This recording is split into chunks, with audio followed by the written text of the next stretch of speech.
Morning, જય શ્રી કૃષ્ણ વાલા વિદ્યાર્થી મિત્રો. આપણે ગઈકાલે ભાગીદારના પ્રવેશ ચેપ્ટરની શરૂઆત કરેલી હતી. હવે એની અંદર આપણે ભાગીદારના પ્રવેશ વખતે જે જુદા જુદા પ્રશ્નો ઉદ્ભવે એને આપણે ચર્ચા કરી ગયા હતા. જેમાં પહેલો પ્રશ્ન ઉદ્ભવે નફા નુકસાન વહેંચણીનું નવું પ્રમાણ. એટલે નવા ભાગીદારના પ્રવેશ સમયે નફા નુકસાન વહેંચણીનું નવું પ્રમાણ આપણે નક્કી કરવું પડે, બરાબર છે. તે નવું પ્રમાણ નક્કી કરવા માટે 8 રીતો છે જે ખૂબ ખૂબ અગત્યની છે.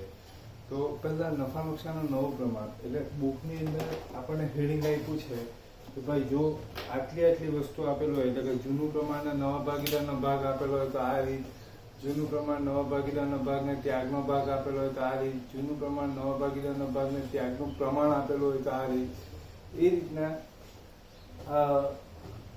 જુદી જુદી 8 પ્રકારની રીત છે એવા હેડિંગ આપેલા છે. પણ બધી રકમો સાથે મૂકે તો કન્ફ્યુઝ થાય એવું છે. તો બહુ ધ્યાનથી સાંભળજો. આપણે એવો પ્રયત્ન કરીએ છીએ કે બધી જ રીત 8 રીતના દાખલાઓ એક જ સરખી રીતે આપણે ગણી શકીએ. કારણ કે ચોપડીમાં ઘણી બધી વસ્તુઓ છે, ઘણા બધા સૂત્રો છે, એટલે એ બધું યાદ રાખવું પડે. એની જગ્યાએ આપણે એકદમ સિમ્પલ, હું જે સમજાવું છું એ બરાબર ધ્યાનથી સમજો, પછી આપણે આવતીકાલથી દાખલા શરૂ કરીએ. નફા નુકસાનનું નવું પ્રમાણ એટલે શું કે ભાગીદારો ભાગે આવતો નવો નફો. નવા ભાગીદારના પ્રવેશ પછી ભાગીદારો જે નફો વહેંચે છે એ નવો નફો છે અને એનું પ્રમાણ એ નફા નુકસાનનું નવું પ્રમાણ થશે.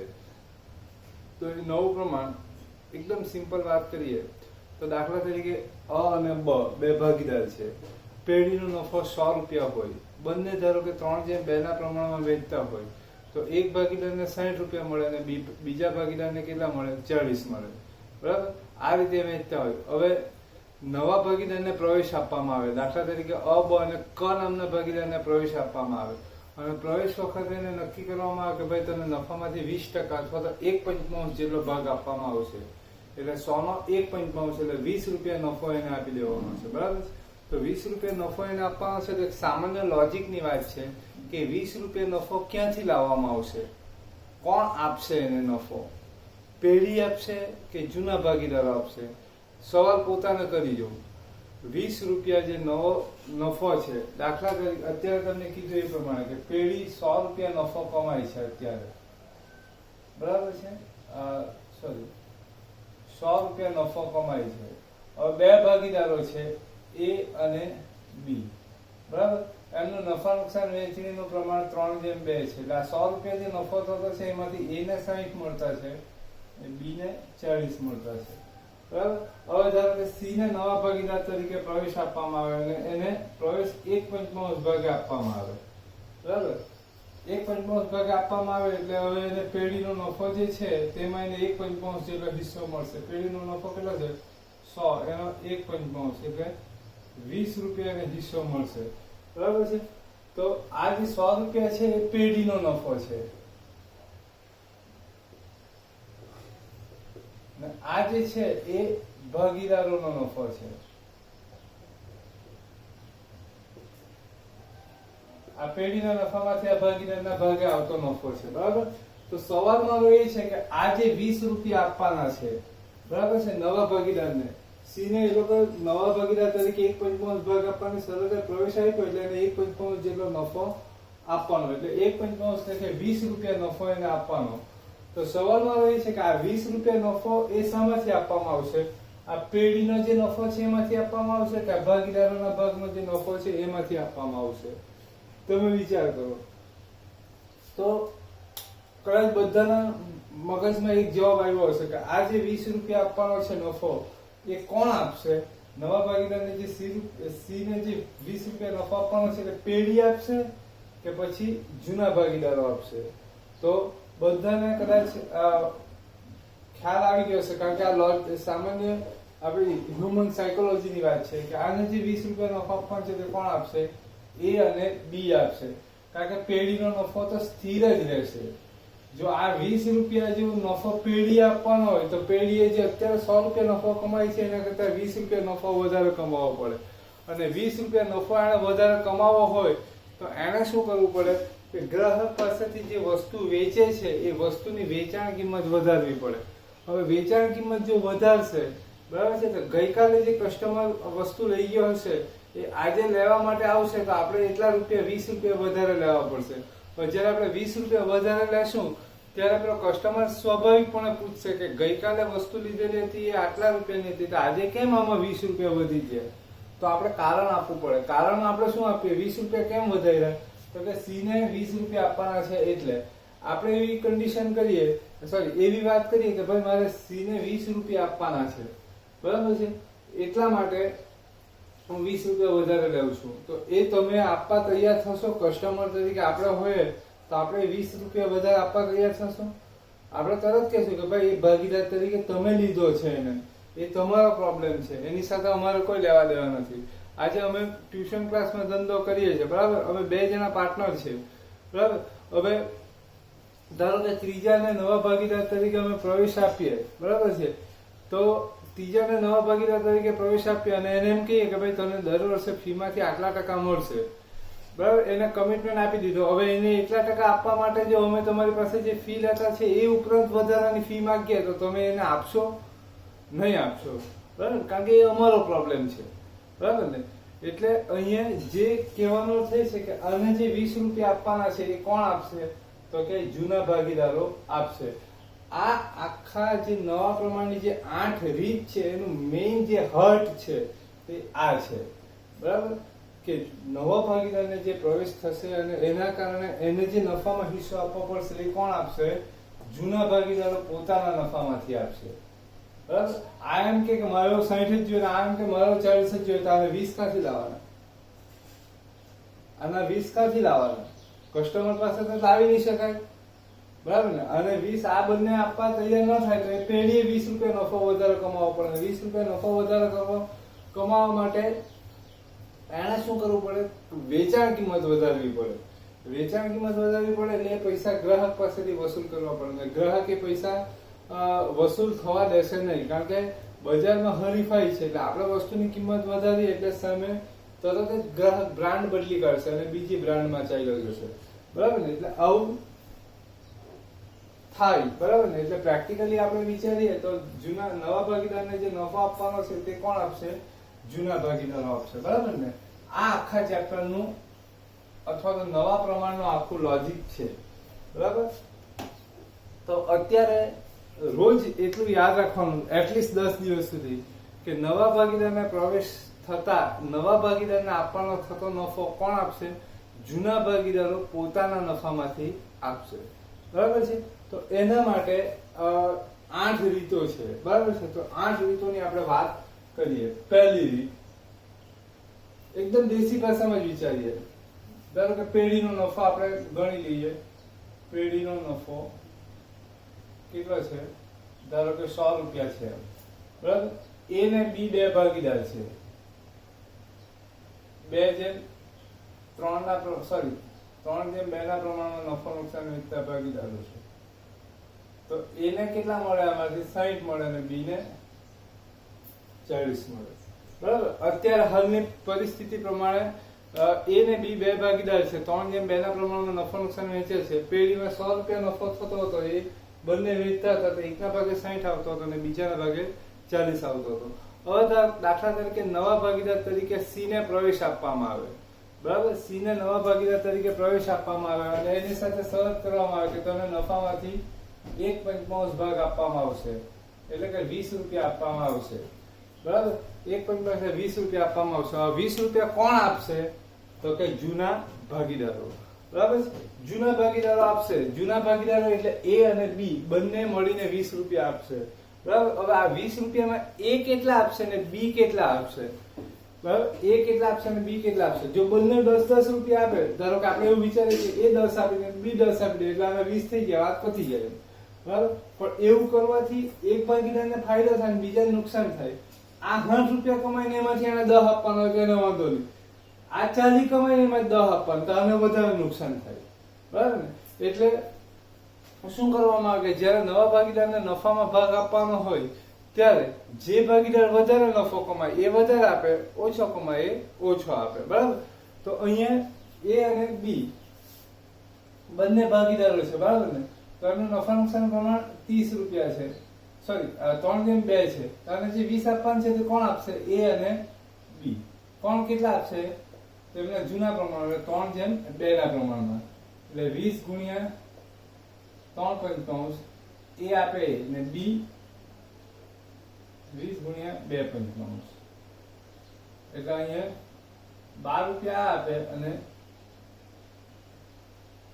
8 રૂપિયા આપે, બરાબર.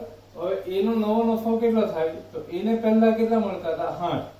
એમાંથી એને 20 રૂપિયામાંથી 12 રૂપિયા એને આપ્યા, એટલે એનો નવો નફો કેટલો? 48.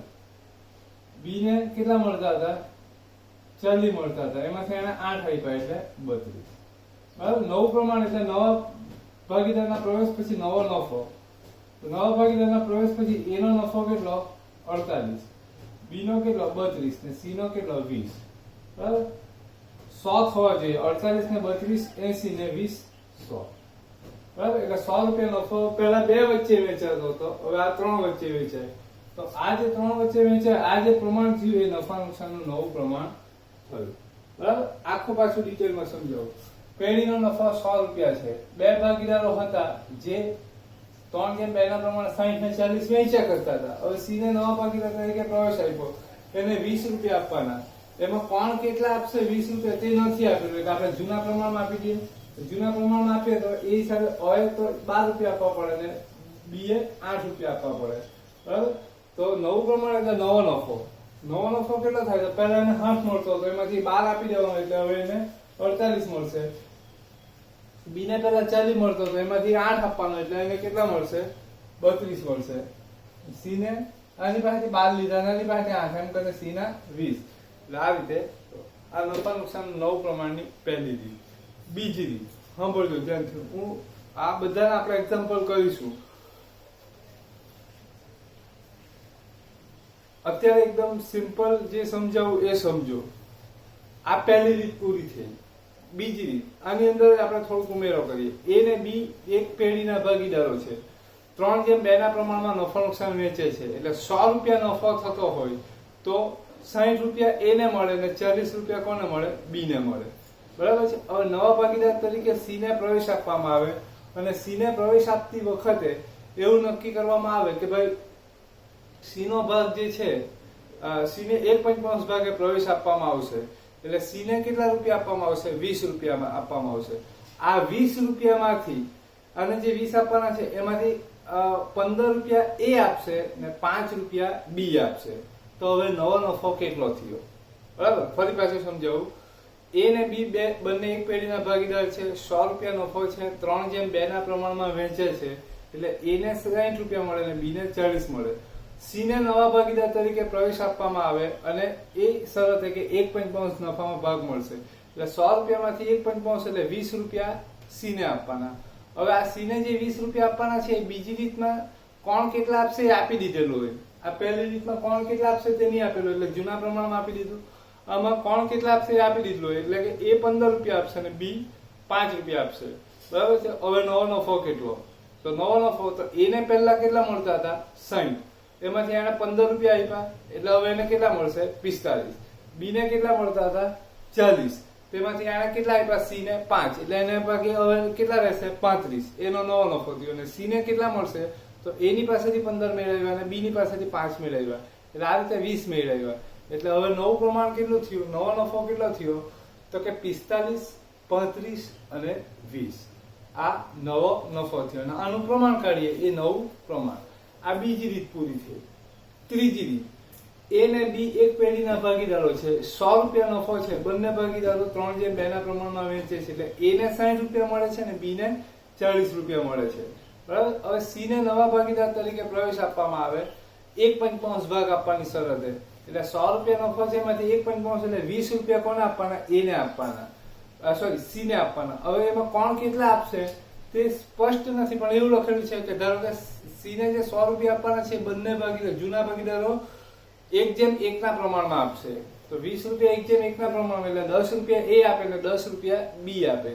હવે નવો નફો કેટલો થાય? તો એ ને પહેલા કેટલો મળતો હતો? 60. એમાંથી સી ને કેટલા આપ્યા? 10, એટલે એનો નવો નફો 50. બી ને કેટલા મળતા હતા 40, એમાંથી એને સી ને કેટલા આપ્યા 10, એટલે એનો નવો નફો કેટલો 30, અને સી નો નવો નફો કેટલો, તો એ પાસેથી 10 મેળવ્યા અને બી પાસેથી 10 મેળવ્યા, એટલે કેટલા મેળવ્યા 20 મેળવ્યા. એટલે હવે નવો નફો કેટલો થયો 50, 30 અને 80. એનું પ્રમાણ 5:3:2 પ્રમાણ કરીએ તો આ ત્રીજી રીત પૂરી થઈ ગઈ. જો ચોથી રીત, એ ને બી બંને એક પેઢીના ભાગીદારો છે, 3:2 ના પ્રમાણમાં નફો નુકસાન વહેંચે, એટલે પેઢીનો નફો 100 રૂપિયા હોય તો એ ને 60 રૂપિયા મળે અને બી ને 40 રૂપિયા મળે. હવે સી ને નવા ભાગીદાર તરીકે પ્રવેશ આપવામાં આવે. પ્રવેશ આપવામાં આવે તો એને શરત હોય 1.5 ભાગ આપવાની, એટલે 20 રૂપિયા એને આપવાના. હવે 20 રૂપિયા જે એને આપવાના છે એમાંથી કોણ કેટલા આપશે એ આપેલું, એમાંથી કોણ બંને ભાગીદારો કેટલા આપશે એ આપેલું ન હોય, પણ કોઈ એક ભાગીદાર કેટલા આપશે એ આપેલું હોય.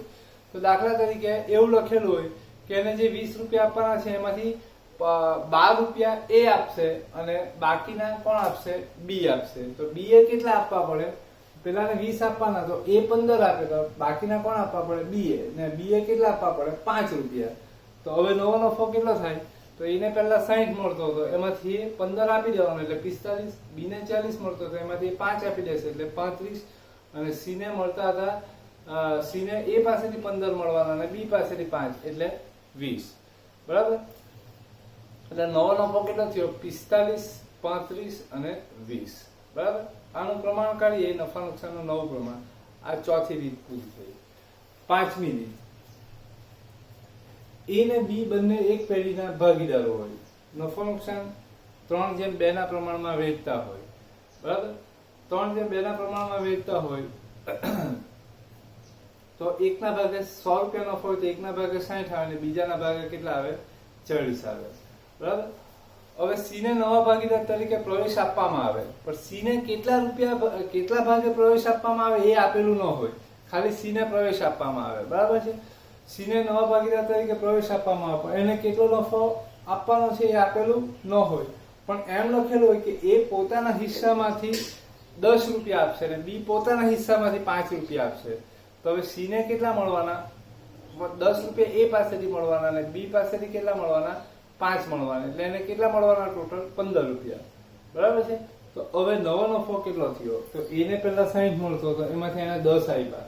બરાબર, એટલે એને કેટલો નફો મળવાનો, તો કે એને 40 રૂપિયાનો 60 મળતો હતો, એમાંથી 10 આપી દીધા એટલે 50 મળવાનો. બી ને કેટલા મળતા હતા 40, એમાંથી 5 આપવાના એટલે 35. બરાબર, એટલે હવે નવો નફો કેટલો થવાનો 50, 35 અને 15. આ પાંચમી રીત પૂરી થઈ. છઠ્ઠી રીત, એ ને બી એક પેઢીના ભાગીદારો. બરાબર, 3:2 ના પ્રમાણમાં નફો નુકસાન વહેંચે, એટલે એકને 60 મળે ને બીજાને 40 મળે. હવે સી ને નવા ભાગીદાર તરીકે પ્રવેશ આપવામાં આવે. બરાબર છે, તો કેટલા ભાગે પ્રવેશ આપવામાં આવે, તો ધારો કે 1.5 ભાગે પ્રવેશ આપવામાં આવે, એટલે સી ને કેટલા મળે 20 રૂપિયા મળે. બરાબર, 1.5 એટલે 100 નો 1.5 એટલે 20 રૂપિયા સી ને મળે. હવે સી ને જે 20 રૂપિયા આપવાના છે એ ને બી મળીને કોણ કેટલા આપશે એ આપેલું ન હોય, પણ એટલું આપેલું હોય કે એ એવી કન્ડિશન મૂકે કે સી નો પ્રવેશ થયા પછી મને 55 રૂપિયા મળવા જ જોઈએ. બી એવું કહેશે કે મને એની અંદરથી એટલીસ્ટ 25 રૂપિયા મળવા જ જોઈએ. બરાબર છે, તો એનો મતલબ એ થયો કે નવા ભાગીદારના પ્રવેશ પછી એની કન્ડિશન એવી છે કે મને 55 મળવા જ જોઈએ, એટલે એ કેટલા રૂપિયા આપવા તૈયાર, તો એને પહેલા કેટલા મળતા હતા 60. હવે એમ કે છે મને 55 મળવા જોઈએ, એટલે એ કેટલા આપવા તૈયાર 5, એટલે એ 5 રૂપિયા આપશે. બી શું કહે છે કે મને 25 રૂપિયા મળવા જ જોઈએ, તો બી ને પહેલા કેટલા મળતા હતા 40, એ 25 મળવા જોઈએ, એટલે એ કેટલા આપવા તૈયાર 15, એટલે બી 15 આપે ને એ 5 આપે, એમ કરીને સી ના 20 થઈ ગયા. હવે નવો નફો કેટલો થયો 55, એ નો, બી નો 25 અને સી નો 20. આ નફા નુકસાનનું નવું પ્રમાણ. બરાબર, આ એની છઠ્ઠી રીત થઈ. હવે સાતમી અને આઠમી રીત છે. બરાબર છે, એમાં પેલા આટલી રીતના આપણે દાખલાઓ ગણીએ પછી એ બે રીત સમજીએ તો વધારે અનુકૂળ રહેશે. બરાબર, કાં તો પછી સોરી એક રીત સમજાવી દઉં, છેલ્લી રીત બાકી રહેશે. એ ને બી બંને એક પેઢીના ભાગીદારો છે. 3:2 ના પ્રમાણમાં નફો નુકસાન વેચે છે. 7મી રીત. એટલે એ ને 60 મળે અને બી ને કેટલા મળે? 40 મળે. સી ને નવા ભાગીદાર તરીકે પ્રવેશ આપવામાં આવે અને 1/5 ભાગે પ્રવેશ આપવામાં આવે એટલે સી ને કેટલા મળે? 20 રૂપિયા મળે.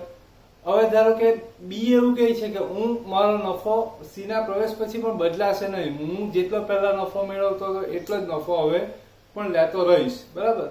એટલે ઓબ્વિયસલી 20 રૂપિયા કોણ આપવા પડે? એ જ આપવા પડે પોતાના નફામાંથી. એટલે એને કેટલા મળશે? 60. એમાંથી એને સી ને 20 આપવા પડશે એટલે હવે એને કેટલા મળશે? 40. બી એ તેનો નફો મેન્ટેન રાખ્યો છે, પહેલા 40 મળતા હતા, હવે પણ 40 જ મળશે, બરાબર? સી ના કેટલા? 20. એટલે 40, 40, 20 આ નવો નફો થયો, બરાબર? હવે આ બધી રીત ચાલી જાય પછી આપણે છેલ્લી રીત જે છે 8મી રીત એ પછી સમજવું. આ બધાના પ્રેક્ટિકલ દાખલાઓ ગણીશું પછી એ ખ્યાલ આવશે. તો આવતીકાલથી દાખલા શરૂ કરીએ. જો સમજ નહીં પડી હોય તો વિડીયો પુશ કરીને 2 થી 3 વખત ધ્યાનથી સાંભળજો, બરાબર છે? જો તો હું જેમ બોલું છું તેમ કાગળિયામાં તમને ફાવે તે રીતના લખતા રહેજો એટલે સાથે સાથ રીત તમારા કાગળિયા પર આવી જાય, બરાબર? તો કાલથી આપણે દાખલા શરૂ કરીએ છીએ, બરાબર? દરરોજ આપણે એક સ્વાધ્યાય કરવાનો પ્રયત્ન કરીશું એટલે એટલીસ્ટ 8 થી 10 દિવસ આપણને થશે, બરાબર? અને એ પૈતા પછી બીજા 2 દિવસ આ બધી રીતો ક્લિયર કરવા માટે એટલે 10 દિવસો આપણને જોઈશે, બરાબર?